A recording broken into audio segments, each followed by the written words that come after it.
Gym आणि मंदिर या दोन्ही ठिकाणांमध्ये एकच गोष्ट कॉमन आहे. या दोन्ही ठिकाणी गेल्यानं तुम्ही जसे आहात तसे स्वतःच्या समोर जाता.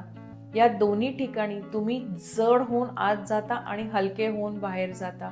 तुम्ही जेव्हा मंदिरात जाता तेव्हा जड मनाने स्ट्रेसफुल अवस्थेत असता, कधी विषण्ण अवस्थेत असता, पण बाहेर येताना you feel lighter, you feel better.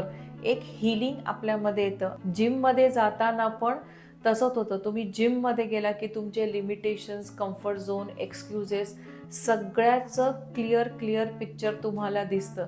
You cross your limits, you break your comfort zone आणि बाहेर येताना पण you feel lighter and better. जर लाईफमध्ये ट्रान्सफॉर्मेशन हवं असेल तर go to every uncomfortable place. स्वतःच्या कम्फर्ट झोनमधून बाहेर यायला पाहिजे, स्वतःला पुश केलं पाहिजे, स्वतःच्या लिमिट्स क्रॉस केल्या पाहिजेत.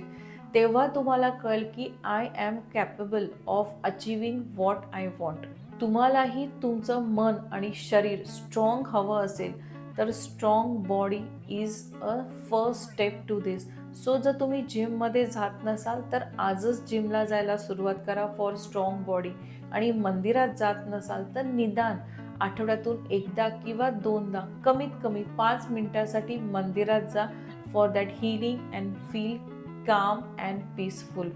लाईफ ट्रान्सफॉर्मेशनसाठी जी सुरुवात आहे ती इथून होते. तुम्ही पण जिमला जाता का किंवा मंदिरात जाता का हे मला कमेंटमध्ये नक्की सांगा. And if you are ready to transform your mind, body and spirit, then comment yes and let's get connected.